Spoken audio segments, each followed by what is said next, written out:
Hello everyone, আমি বিতিশার রান্নাঘরে সবাইকে স্বাগত জানাচ্ছি।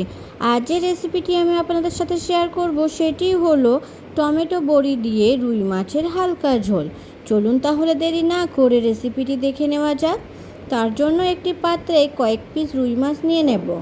এরপর মাছে পরিমাণ মতো লবণ ও পরিমাণ মতো হলুদ দিয়ে ভালোভাবে মাখিয়ে নেব। কড়াইতে পরিমাণ মতো সর্ষের তেল গরম করে নেব। তেল গরম হলে লবণ হলুদ মাখানো মাছগুলোকে এক এক করে গরম তেলের মধ্যে দিয়ে দেব।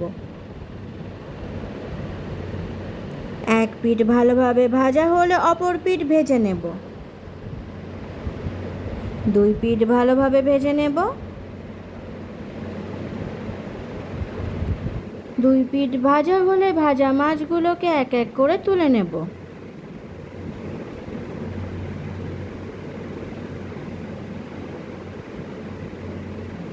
মাছ ভাজার তেলে ডালের বড়িগুলো দিয়ে দেব। লাল লাল করে ভেজে নেব। বড়ি ভাজা হয়ে গেছে, ভাজা বড়িগুলোকে তুলে নেব।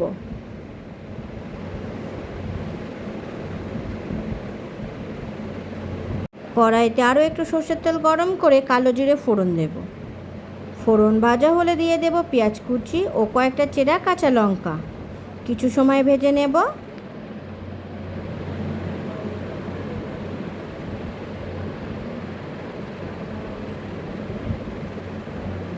পেঁয়াজ লঙ্কা ভাজা হলে দিয়ে দেব টমেটো কুচি।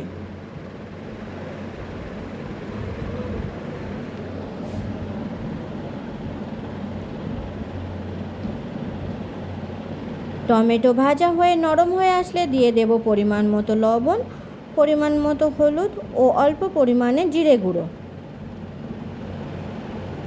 কিছু সময় কষে নেব।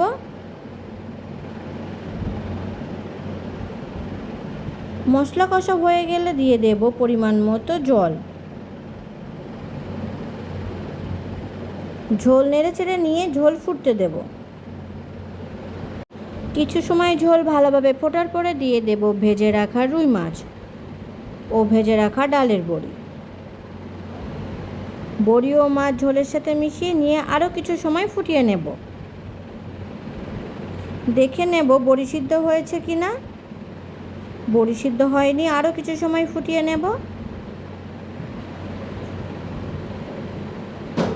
বড়ি সিদ্ধ হয়ে গেছে, আরও 3 থেকে 4 মিনিট ফুটিয়ে নেব।